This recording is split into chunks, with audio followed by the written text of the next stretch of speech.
Welcome to Next Season, hosted by the most extraordinary person I have ever met, who I'm also lucky enough to call my wife, Amanda Delosa. I'm Jack, and today Amanda's production team has asked me to do something super special. I'm flipping the mic to interview Panda to take you behind the scenes into her story, her journey, her challenges, her evolution, and the many chapters that gave rise to the episodes that follow. Next Season didn't come from theory. It came from lived experience. It came from the real, raw, messy, and beautiful evolution that so many women go through, but so few talk about honestly. And so before we dive into the conversations with other incredible women, we're beginning with a woman whose life was the entire inspiration for Next Season. Next Season isn't just a podcast. It's a movement for women everywhere who are navigating change, stepping into new identity, or finding their power again. Whether that season is motherhood, business, healing, or reinvention, this is a space where Panda will walk you through it with you. And today, we begin with Amanda's own Next Season. Panda, welcome to your show. Thanks for having me on my show. Interestingly, the last time we did this was 4 years ago. It was an Instagram live during COVID. That was the first time we met. I know, it's crazy. That was the beginning of a few Next Seasons. I know, I'm so glad we've actually got that captured too. I think Ariella will love watching that one day, that's for sure. One of the things amongst the million of other things that I love about this podcast is that each episode comes from a season of your life, a chapter, a challenge, somewhere where you've had to lean in, do the work, and you've come out the other side with a perspective worth sharing or a blueprint that you can hand back. And so I, for one, and I know many are with me on this, are very excited about the release of this podcast. So let's go back to the start, because a lot of people know Panda, and you're somebody that fills a room. You're somebody that has so much light and love and so much energy to you. Ironically, that came from, in some ways, a really challenging childhood. So let's start there. Talk to us about your journey through childhood and what were some of the challenges that you had to navigate as a very young human being. Without going into too much detail, because obviously I have a whole entire show now to talk about this stuff. What I will say about my childhood is, yes, I had childhood trauma to the point where there are certain tests you can do online that will actually give you a score out of 10 for how much childhood trauma you have. And mine was 8 out of 10. So there's a lot there. I would have said a 9.5, but okay. And I didn't even really understand the concept of childhood trauma, as many of us don't, until we, stumble upon it. It was actually my naturopath at the time who told me about it. She was treating me for a bunch of stuff, and she realised that maybe one of the biggest links of, the stress in my body and the cortisol that we were trying to manage at the time was a result of all of this trauma and baggage that I needed to deal with. And she gave me a book actually on toxic parents, understanding toxic parents. And so to cut a long story short, because we've got lots of time for that later on, I essentially grew up as the parentified daughter in a household where there was a lot of dysfunction, abuse, neglect, the oldest of 3 children with pretty much absent parents who were just completely switched off, dealing with drug addiction, that type of thing. I had to grow up really fast, so I missed a whole chunk of my childhood where essentially I was just playing mum and raising my siblings. And my only escape really was to go and work at the age of 13. I lied about my age at 13 to get my first job, and that was the only way I could get out of the house, because the house was just ironing, washing, cleaning, domestic, everything. And then, as I said, quite a bit of abuse too. So essentially I was always looking for ways to try and escape and run away from home. The first thing I thought was I'd go and join the army and become military police. So at 14 I got the enrollment packs for that, thinking that was going to be the thing. One day in particular I had a really big argument with my mum. I had $200 to my name, which was for driving lessons at the time, because I wasn't allowed to have my own cash from my job. That was another story. Anyway, I left home. And so I left home just shy of 17, and that's where my life on my own truly started. But it's also where the ultimate survival lessons started as well, because there I was, just a kid essentially having to survive basically on the streets. And a huge part of what my survival tactics were at the time was obviously to work, to people please, and unfortunately fall into some pretty, toxic and abusive relationships with men as a tool to survive. luckily for me, I managed to still finish high school throughout all of this period.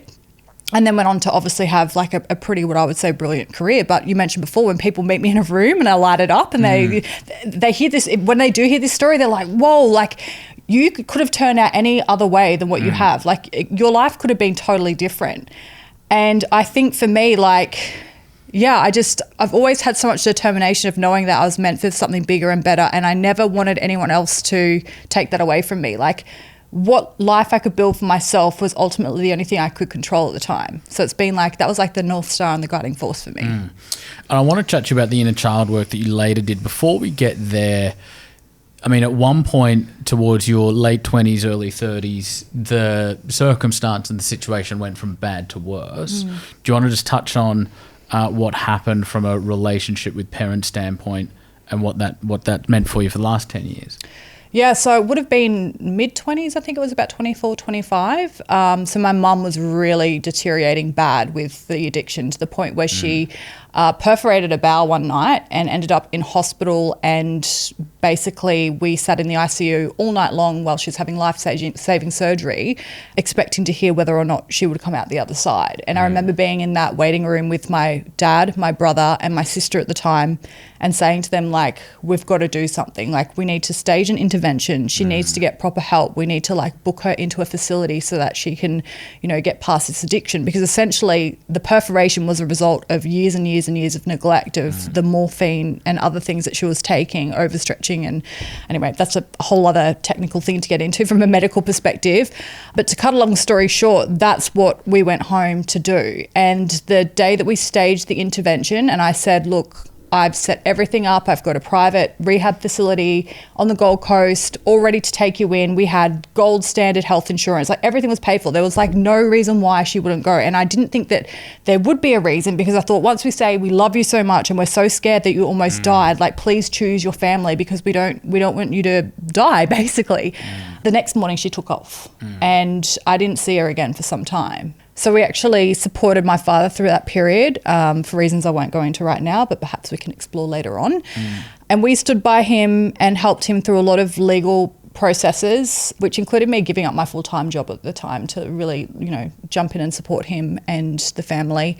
Many years after that, my father met someone else and moved on, and we were replaced. So essentially, as three children, we kind of found ourselves in this space where we'd almost become like orphans, because both of our parents in their own right had chosen their own selfish needs of whatever it was that they needed for themselves at the cost of keeping us in their lives. So that's a huge thing to go through, because essentially you're being abandoned by your parents. And your mum later passes on. Yeah, so after many years between both my mum and dad of me trying to obviously reconnect with them, like, I didn't just give up. Like, there were times we tried to reconcile, but it was just too painful every time. Like, I'd always come out worse for wear after trying to do that. I just got on with my life. I was having a great time actually in the US at the time, and I was flying back into Australia, and little did I know the next day I would find out that my mum had passed away. In the most awful of circumstances, on her own, overdose, there for 10 days without anyone finding her, because she had pushed everyone away and was quite dangerous in her own right. The last time I saw her alive was in a courtroom getting an AVO against her. And so I had to go into the police station to identify her, and then no one was claiming her body for planning of any funerals, that sort of thing. So my brother and sister and I obviously got together and organised to have a proper farewell and send off for her. Another challenging period to go through, but also what also hurt at the time is that our father never reached out to either of us to see if we were okay. Like, we just lost our mum. So yeah, that was a pretty trying time to go through in the mid-20s.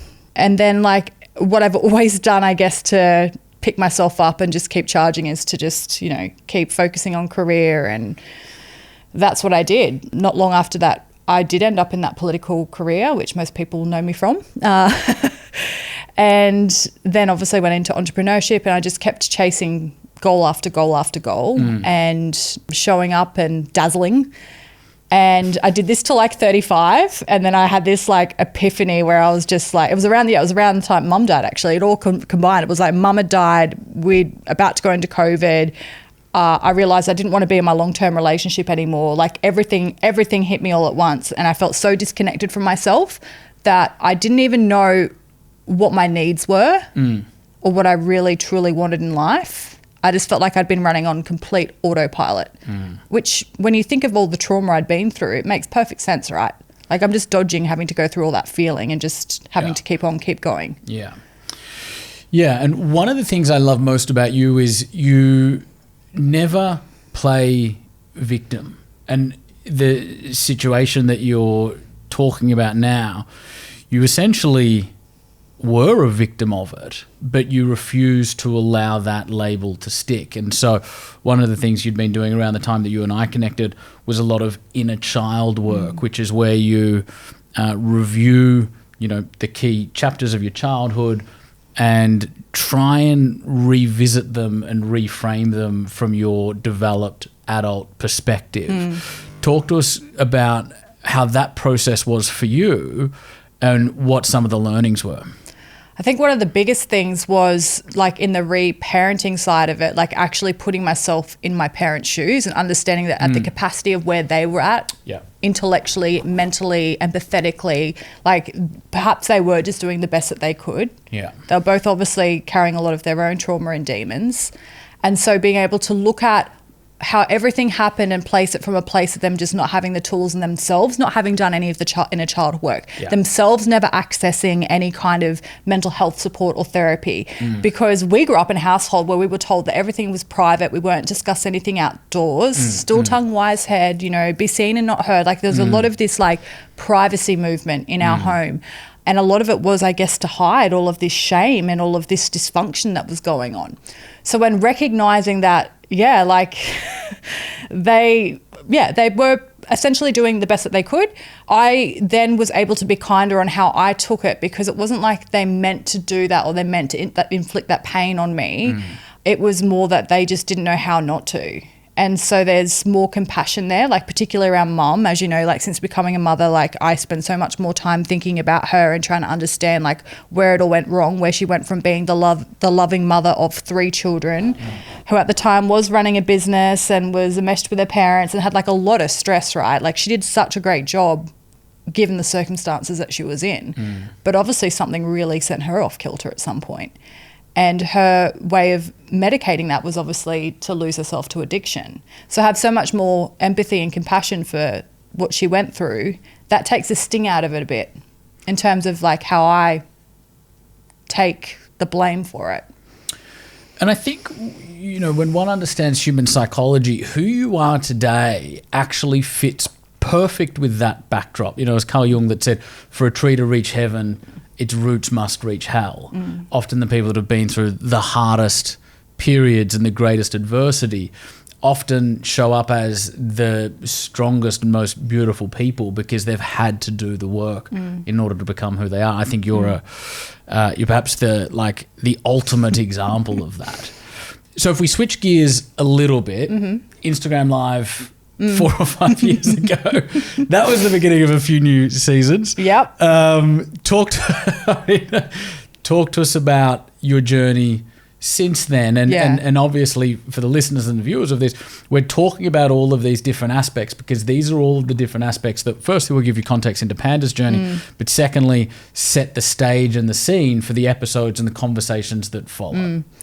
Yeah. So around that time, I really started to drill down on like figuring out who I was, what I wanted. I needed to connect with my heart. I needed to be in the best shape possibly to do that. And so I was spending a lot of time. I did like a 3-month sort of program around that time too, where I was trying to instate some really good habits, do more things that I'd never done before. Like I'd never meditated, like I wasn't journaling, probably wasn't drinking enough water. I'm still pretty guilty of that to this day. But yeah, I was doing all of this work to really connect with myself. But at the same time, like business was doing really well. I had a team of 5 full-time staff. We had many clients. I was doing really well, like making good money, having the time of my life. And I was so like hyper independent at that time too.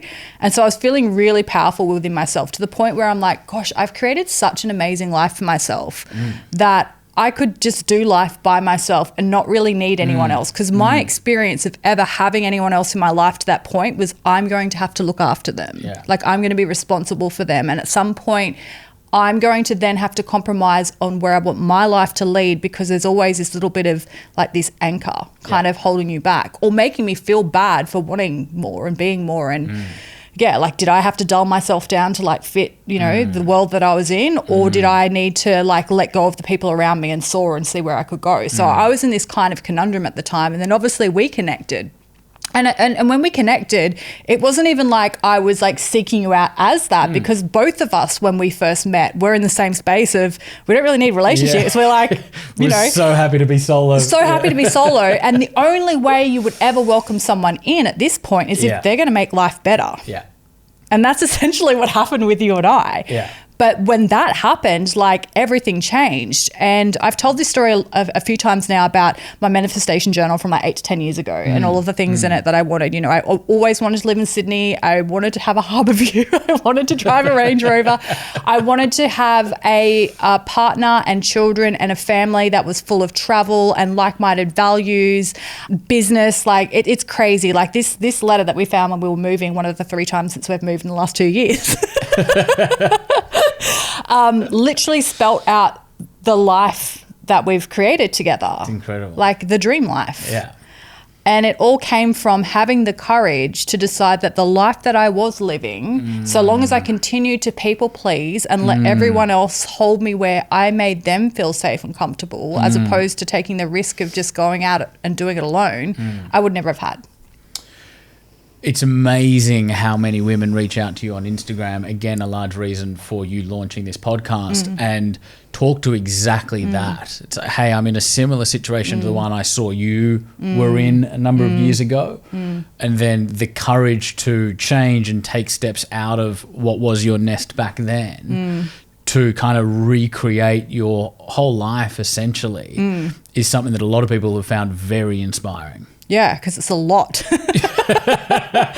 Well, it's a lot, and it's so easy to feel stuck. Yeah. And so why don't we spend a minute or two on somebody's listening to this. They're in a relationship or in a house or whatever it might be, but in a situation that is dampening them a little bit. What are the first couple of things required in order to begin to get unstuck?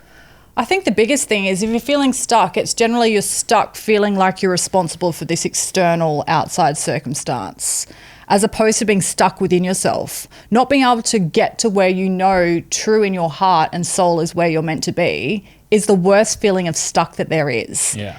Everything else can be unstuckable, basically.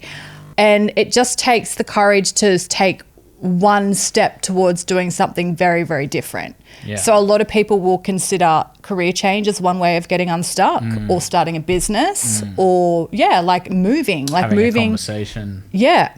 They can be small micro things to not, right through to some of the larger, more elaborate things that I've done. But it's like a muscle that you can flex. Like the more you start to make just small changes to become unstuck, you can build towards something great. So just start to till the soil even with small steps initially.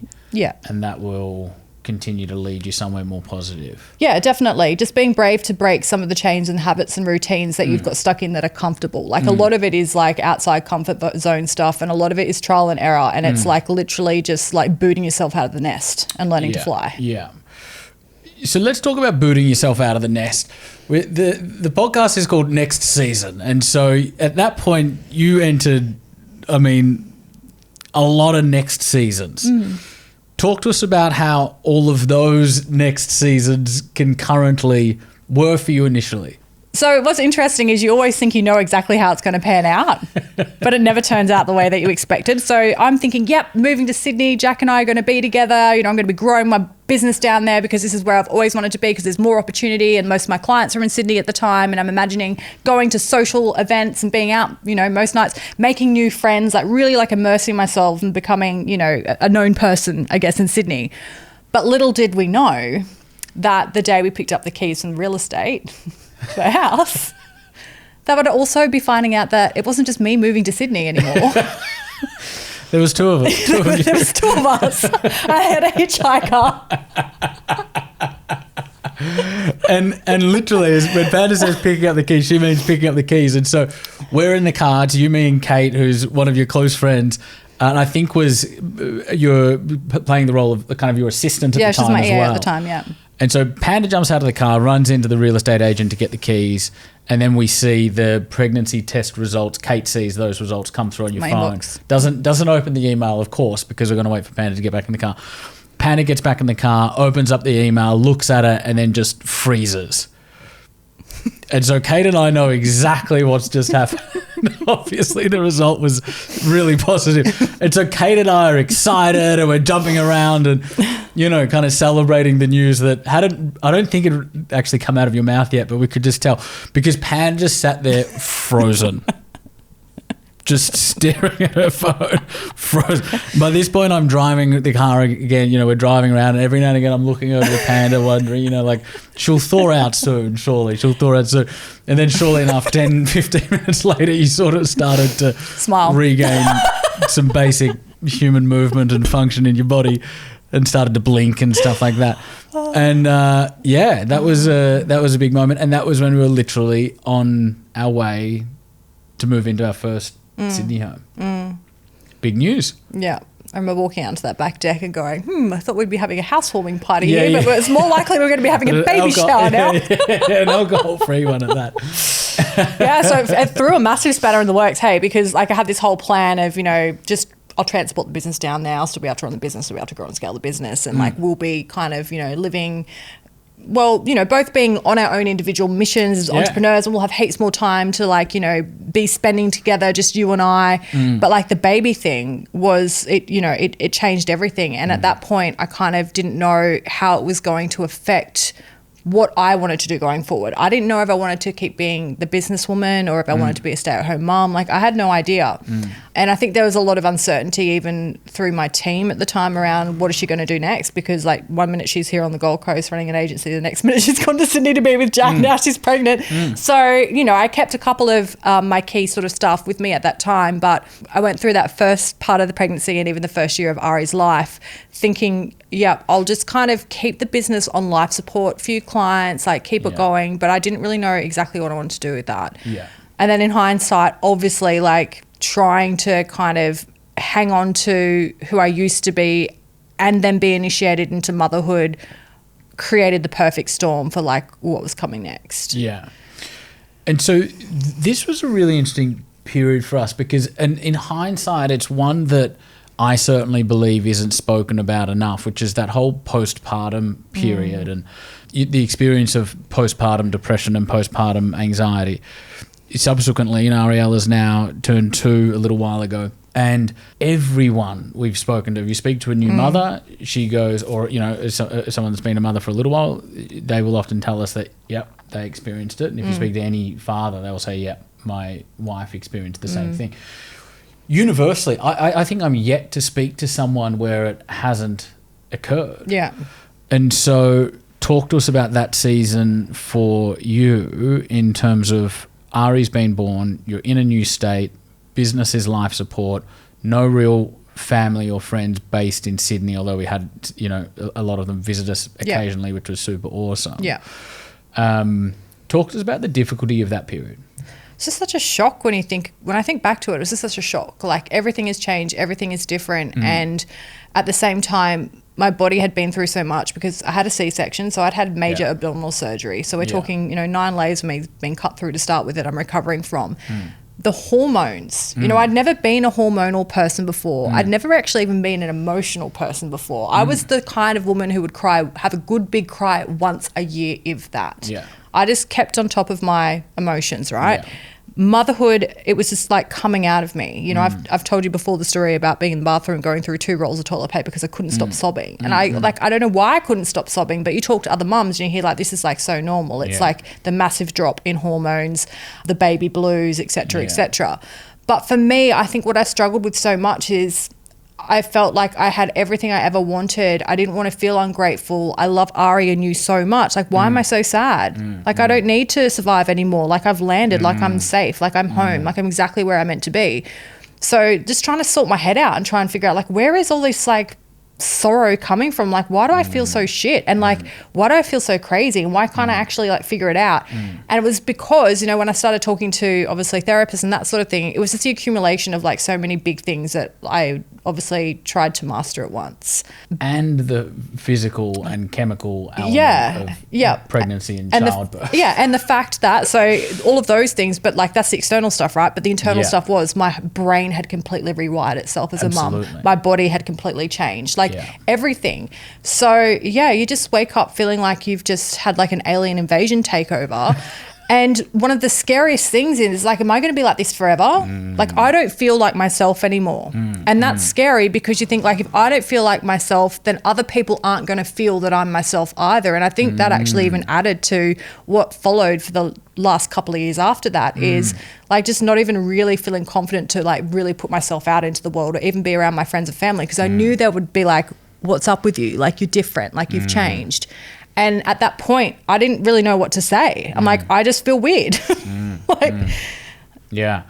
And you definitely didn't say it at the time. But if I kind of read the tea leaves and tried to empathize with what I envisaged you might have been feeling at the time, because I think it's also particularly acute for A-type personalities like yourself, where you go from running businesses, winning awards, getting all of these accolades, winning, living such a loud life, to then breastfeeding every 2 hours and not being able to leave the house. And what I kind of imagined, maybe perhaps I would be feeling in that moment, is I've just had a baby, which is a super unique and privileged thing to experience. So I should be grateful and I should be thankful and I should be blissful, like all the, you know, photos. All the stuff you see on Instagram. Yeah, all the mum, baby, dad posters that you see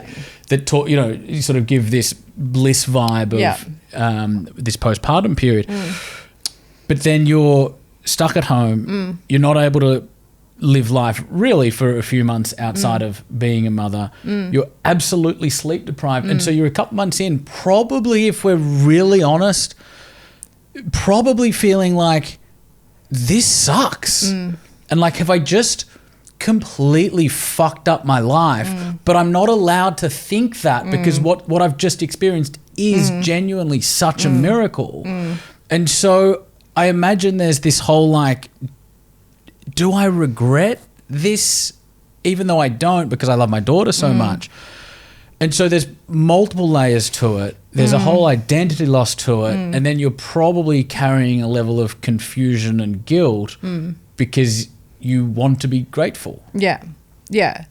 That's what it is. It's the identity loss. And like for 6 months or so, that first 6 months before we even got any help, like I felt like I had nothing to even like contribute in the way of what I'd been thinking or experiencing or doing, because I was just, you know, elbow deep in nappies and washing bottles and doing laundry and doing feeds, and like it felt so understimulating for someone like me. And that's when I realized that we're not talking about this enough, right? Like women who are so used to having like a lot of stuff going on as an A-type personality, that motherhood can feel so, I hate to say it, but like boring.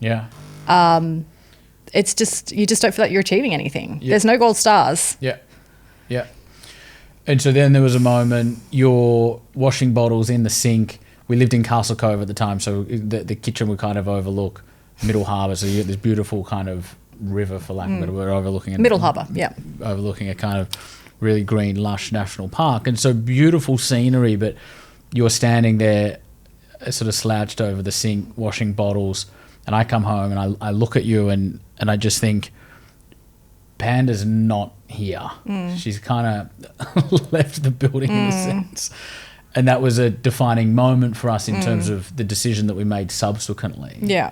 Talk to us about what happened there and what changed. I mean, it's crazy to think that for someone who was like never home, like I, you know, prior to having Ariella, I was always out and about, always seeing friends, always doing things. I'd be up out in the gym 5, 6 o'clock in the morning. You know, home was just a place to come and sleep basically. And then I found myself literally very like struggling to leave home because, as anyone knows with a newborn, it's not the easiest thing to get out and about.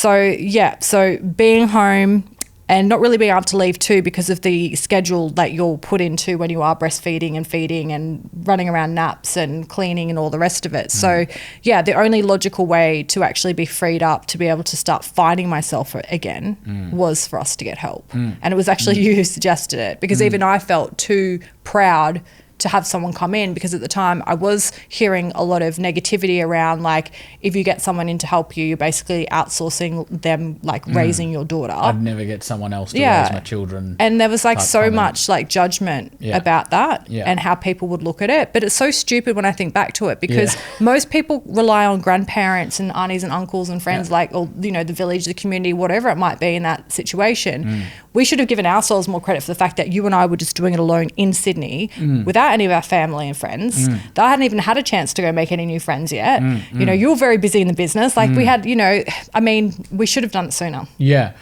Yeah, you say you and me. I mean, it was mainly very much you, because Ari was born in April of 23, at which point my business, The Entourage, was running under management. So I had a CEO in place and an executive team in place. And then in October needed to come back in as that CEO role, which was a different lifestyle for me than what you and I had been used to since our relationship started, where I was effectively retired. And so I go from retired to CEO, coming in to essentially enact a turnaround, which requires a hell of a lot of intellectual energy, emotional energy, and just brute force energy. And so it was terrible timing for us, and in particularly you. But you were really doing it all by yourself. And as you say, looking back, it's an interesting one for us, because for me it was like, and I think you're right, when most people think about motherhood, you think about and parenthood, let's say, is you think about staying home as much as you can and looking after the kid all day, every day, and all of that. And so I think we were trying to live up to that ideal until we reached a point where we're like, why the fuck are we doing this the way society expects us to? Why don't we do this the way we do everything else, which is according to exactly how we want to do it? The primary objective is Ariella's well-being and happiness and development. And so provided, I mean, that we would never do anything to compromise that, of course, but with that as the North Star, how do we set this up in order to enable us both to be as happy and as free and as fulfilled as possible while we, you know, raise this beautiful daughter? And so we then started to get help. Even that isn't as simple as it sounds, because you start the process of getting help, but it doesn't free you up initially. Like it's taken. So from when we first started to get help, she would have been around 6 months old. She's just turned 2. I only feel now, a year and a half after that, it was a year and a half. My math's terrible, guys. From 6 months old to 2 years old, I feel like I've had to work with different nannies and setting up different systems and different sort of, processes around the home, different blends of care, whether that be initially just nanny support right through to managing travel nannies when you travel, or even now the mixture that we have with daycare and a nanny. And it's not easy, because you still have to hover around and make sure that everything's kind of done the way that you want. So it did initially fully free me up. But I expected that too as well. Like, again, like not knowing what I know now, if you've hired a nanny, you assume, and I think even you assumed at the time, that like I had all of those hours back. But I didn't, because I was still having to like assist and support and sort of be around during that time. Well, and in hindsight, it's like any form of recruitment. You know, if you think about it from a business perspective, you've got to find the right person, which finding the right nanny, particularly if they're going to be relatively full-time, is seriously difficult. So much more difficult than recruiting for any role in a business. Then you got to train them, and then you're essentially, I mean, we didn't have live-in nannies, but there is this live-in situation, and so you've got to be in that relationship for a number of months until you're able to determine whether it's the right person. And so there are all of these challenges associated with it, and so it's not as simple as find help, fantastic. Now Panda's back to being Panda. It was a process of probably a year of trial and error, right? And so that's another thing that I think is so valuable about this podcast is one of the things you did actually you're doing tomorrow for the Entourage clients 6, 7 and 8 figure business owners is Panda's taking them through her entire blueprint for how to run the home like a business. And that comes with all of the different kinds of help that you can find. It comes with the job description that we now have for our house manager that you'll just be giving them as a Google Doc so that they can edit it and use it themselves. And so this comes back to what I was saying at the top of this conversation in terms of why I think this podcast is so valuable. Everything that is being discussed is a chapter that you've had to endure and navigate and really stumble through with trial and error to get to a point where you now have the perspective and the blueprint that you're able to just hand back. Which I think any woman or parent listening to this should be excited by. Yeah, it's crazy. I didn't even realize that this last 2 years when I felt like I technically wasn't doing anything meaningful or like building anything, that it's actually been the period of creating my life's best work. Definitely. Realizing that life is definitely by our own design. Yes. Which we'd forgotten about there, probably in the initial parenthood fog. But then getting really serious about just like creating that. And through creating all of the structure and those routines and obviously getting the right help and delegating where possible, it did free up the time to be able to focus more on bringing myself back to myself and getting to where I am now with this project, which has been by far one of the best things I could have done. It's growth just in a different form. And, you know, we sit here now and we have the most beautiful 2-year-old daughter who's so smart and so confident and so outgoing. I don't know where she gets any of that from.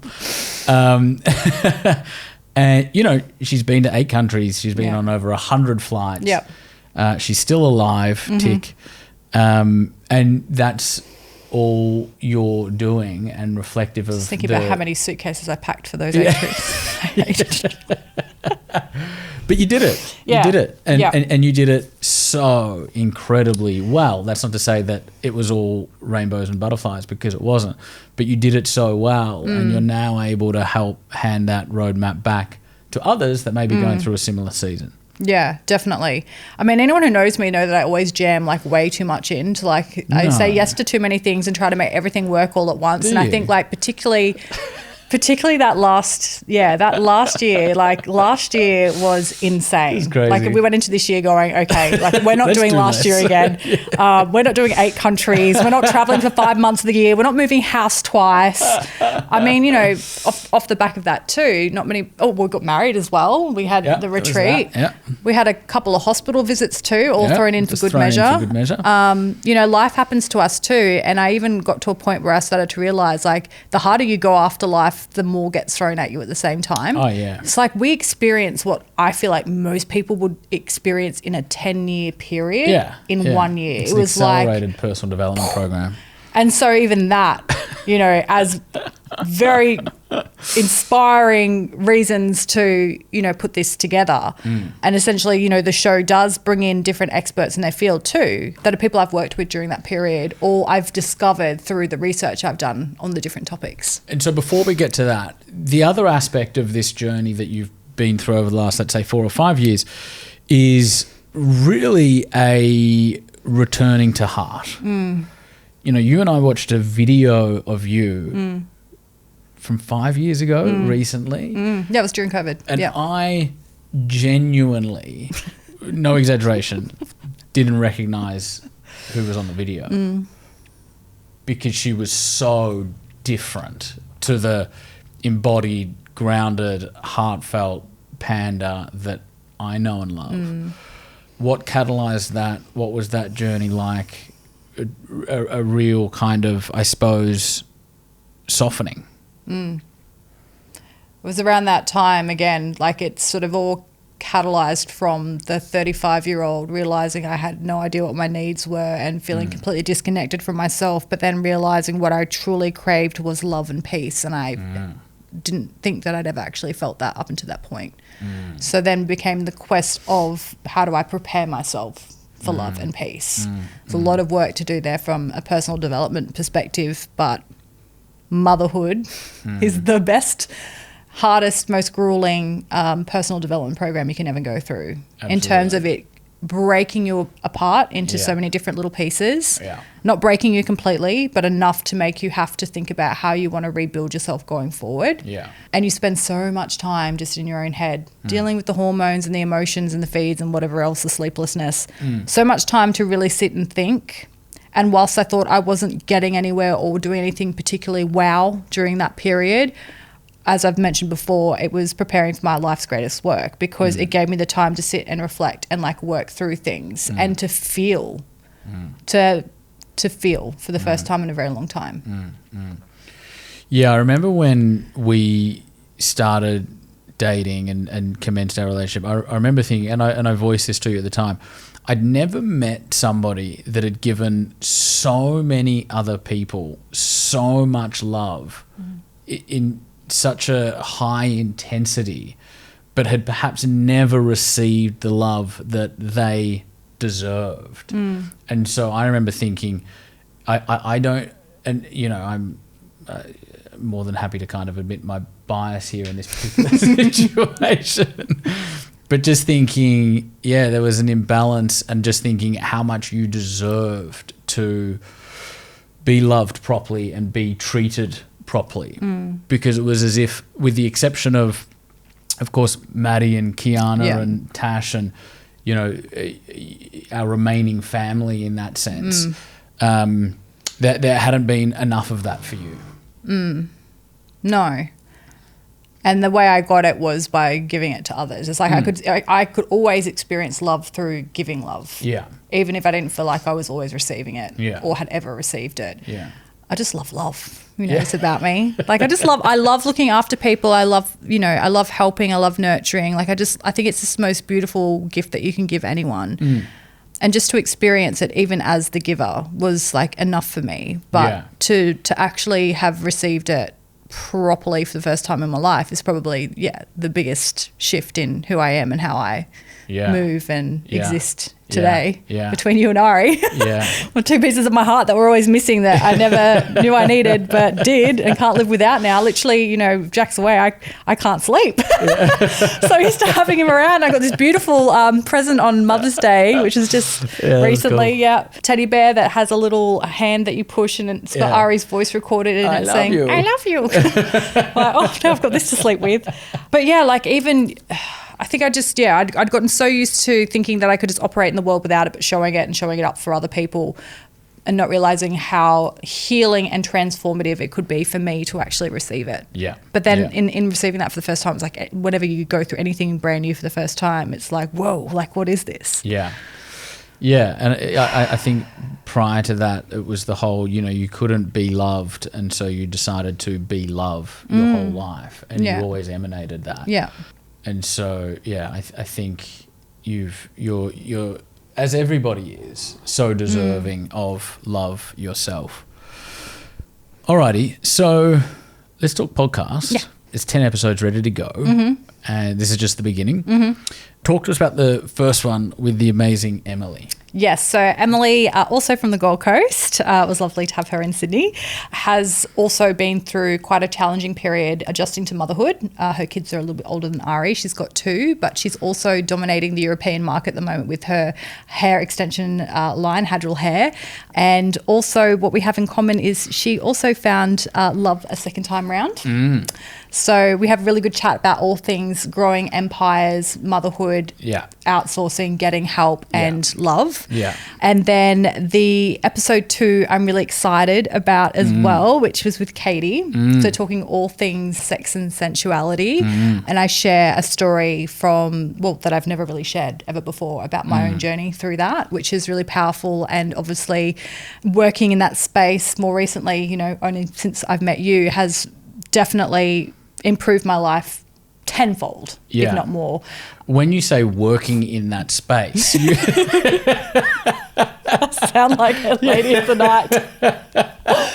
What we mean is engaging in your own personal development and development around all of that kind of stuff. Yeah. And this is the beauty of all of the episodes is you're not only coming from a place of being through your own journey, but you're also bringing in an expert who's dedicated their kind of life's work to that particular topic, which in this case is Katie, to have a discussion around, how both you and her went from being, let's say, disconnected from your sexuality or your sensuality and not embodying that aspect of yourself to now deeply embodying that aspect of yourself, and it actually giving you a lot of the energy and the vibrancy that you show up with. Yeah, like getting power rather than having taken away, essentially, which was the experience of it up until that point. So that, Which is such a big one again, because the other thing that I like about this podcast is you have so many deep and meaningful conversations with so many amazing women, and a really common and clear pattern for us from what we hear from mainly women is a lack of connection and a lack of satisfaction in that aspect of themselves. And so that was another huge driver for you to be like, you know what, I actually do want to talk more about this. Yeah, definitely. Not only talk about it, but I mean, the first event that we're going to be running for next season, next month, is going to be on that topic alone, because too many women are literally putting it at the bottom of the to-do list. And I want to share, you know, obviously my experience of what I've been through, bring Katie out here to actually help women actually put that back on top, to reclaim that power. So that's, Empowered So Edge powerful. will be running in June. So good. Mid-June. Episode 3. Episode 3, Holly as a Party. Yeah, So the interesting thing rockstar. about this is I found Holly's book in a bookstore in Melbourne. That's how initially I found her, and I'd done a reel on Instagram to which she found, and I hadn't tagged her or anything, so it was just the universe, you know, playing its role in connecting the two of us. Her book, when I read the first few pages, sounded like a book that I could have written myself about the last 2 years that I've navigated. So instantly just felt like there was so much connection there. She is incredible in helping women overcome people-pleasing tendencies, and perfectly describes the experience of going through the identity shifts of matrescence, which is the initiation into motherhood, to the point where I'd never actually read anyone else talk about it or describe it that way. So I'm really excited to talk to her so that we can obviously get the message out more, because people aren't talking enough about matrescence, like this actual initiation to motherhood, other than not sleeping and the struggles of breastfeeding. Like, there's so much more, obviously, to it. Yeah. As far as you're concerned, what makes this podcast different for you? Well, it's my life infused with all of the conversations that we're having. So first and foremost, it's coming from me. And as you know, and any of my friends know, I'm an open book. So it's completely raw, unfiltered, honest. And it's the conversations that I so desperately needed to have in the last couple of years that I didn't get to have when I was stuck at home alone all the time. So I know that it's generally going to help people along this journey, and hopefully alleviate some of the time it takes for them to actually like come out the other side, because that's been a huge thing of mine. It's like, is there any quicker way to actually go through that? Of which I don't think there is. You know, we talk a lot to people about it, and even some people who ask for advice on, you know, like, when should I really start trying to build myself back or start a business or whatever it might be. It's a 2-year period, really. You need to give yourself grace for like 2 years to get through this. But what's different about the show is obviously it's going to help people get access to that sooner rather than later. It won't take them 2 years. They're going to have what I knew in 2 years now. 100%. For every week. So exciting. Yeah. And I think also I didn't realise, whilst building this for women predominantly, I have had some conversations actually in the office with some of your male staff who said they're actually really interested in hearing about this space too, because they've watched their wives go through it, and it made me think there are a lot of guys out there who are actually completely naive when it comes to understanding what their partner is going through when they become a mum. They probably just think, oh my God, like, what happened to her? Like, who is she? And is she coming back? And we know, like, there's statistics out there that show that within the first year of a child's life, like 67% of couples break up. And I think like this, if there was more understanding and more help and support during this period, we could see a change in that. Given those statistics, like, how important do you think it is that men actually have some awareness around this sort of stuff too? Yeah, it's absolutely critical. If I speak for myself, the most important role in my life is to be, you know, the absolute best husband I can be for you, and to also be Ariella's hero. And so everything else is, and I believe should be, secondary to that. And so I think what you and I witness a lot of the time in relationships, and again, this is just kind of anecdotal and it may or may not be politically correct, but what you and I see is in a lot of marriages, the woman doing a lot of work and leaning into personal development and leaning into conversations. And often it's the man who's not doing so much of the work.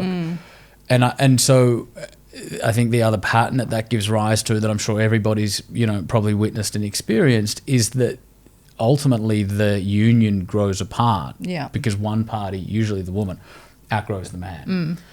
And so I think we're in an interesting time globally at the moment where the feminine is finding its voice and the feminine is rising. And the shadow side of that is there's a little bit of demonization around masculinity and being a man. And a lot of men are questioning, what's my role? And I think that gives rise to a couple of challenges. Firstly, the unconscious response to that is often I close up, I bottle up, and I just try and carry everything myself, and I no longer communicate with myself or anybody else.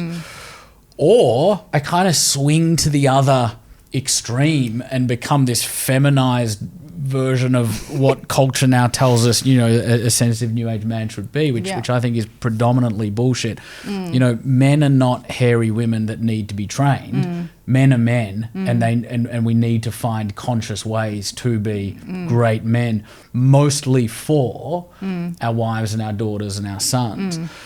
And so to me, a conscious man is somebody that understands his history, understands his triggers, understands his traumas, has and continues to do work around that so that he can show up for himself and for his family in such a way where, if we bring it back specifically to that kind of first year or two in childhood, the model that you and I really liked is the man shows up to take care of the mother so the mother can take care of the child. And it's not to say that the man doesn't also play a part in taking care of the child, but you need to be confident enough and certain enough and unshakable enough that whatever's going on in the emotional kind of vortex at that moment, you have the strength of character to be grounded and to be there for her and to be present and to be the anchor in what is otherwise a very windy and choppy sea, right? And that takes a lot of work. It takes a lot of presence. And so I think any man that can tune into your conversations that you've been having with women, it's almost like the best cheat sheet shortcut because you could just bypass all of the bullshit and get a direct insight and direct download into what is actually going on for the women in your life. Yeah. And if you can couple that with doing your own work, then you'll show up as the man that your family deserve. And I think I might mention too that it is just a season. Like that first couple of years is really tough. Yeah. And you and I obviously did so much work before even meeting each other. Yeah. But you have to keep doing the work, and it's hard, like to keep doing the work, like during a season where you are, pretty depleted. Yeah. But it's the best thing you can do, and the best thing you can do too is just know that it will end. Yeah. And there is another season coming. There is always a next season. On that, let's finish here. The season that you're in right now, you are on fire. You've returned to yourself. You're incredibly happy. I mean, I don't want to speak too much for you, but talk to us about where you are now and the fire inside of you and why that's exciting you right now. Yeah, I'm actually so excited to have the fire back inside of me, because that was another thing over the last 2 years that I thought, like, is it gone? Like, because all of your motivations change, right? The reasons why you're doing things are different. Yeah. And for me, the season that I'm in now is not something where my identity is just fixated on one specific persona anymore. I've diversified. So my identity is a wife, a mother, and then obviously my own person, and in running this next season movement. So I've diversified, and there's many facets to it, which I'm really enjoying. Multidimensional. And like opening up and just being like in more of this receiving space that I am in now, because I am back I'm feeling on fire again. So many opportunities are coming through as well. Yeah. So being very busy trying to plan out all of these things that are going to be coming up between the show and events and our life as well, which is always busy to start with. We've got lots of travel plans and stuff happening this year. But yeah, I think just coming into this next season with so much more clarity and groundedness and wisdom, like so much wisdom and experience from what I've just gone through, I really do feel like the biggest, boldest version of myself that's ever existed. And being able to actually do something with this version of myself that I think actually gives back and really supports people, to do a passion project over just something that makes commercial sense or puts money in the bank is also really, really like humbling and it makes for a better product for the audience. Yeah. And so I think people should be really excited by that. Yeah. Yeah, I guess from my perspective, you know, I've always said you are so easy to love that for me it's all been effortless, and to be able to witness you go through all of these different seasons that we've just kind of touched on has been one of the greatest gifts, the greatest gift of my entire life. And there was definitely a period there where it wasn't about taking Panda to the world, because it was more about, you know, just building from the ground up. The less you were taking me to the circus. But I've always said, even during those periods, like, the world needs more of you. Yeah. And men and women, and particularly women, as we've seen through your friendships and through the social media and through all of the opportunities and people that reach out to you and either say thank you or, hey, I've got this opportunity, can we collab on something? To see you at a stage now where you are taking yourself out into the world and you are shining your light bigger and brighter than ever before is so incredibly exciting for me, and I know it is for you. Yeah. And most of all, for anybody watching and listening, it's going to be a really special thing for you all to now kind of experience Panda at her best. So Yeah, because we're all in this together, and this is the first time I've actually been able to create something where I get to take everyone with me. yes. Yep. Oof, I love that. So, welcome to next season.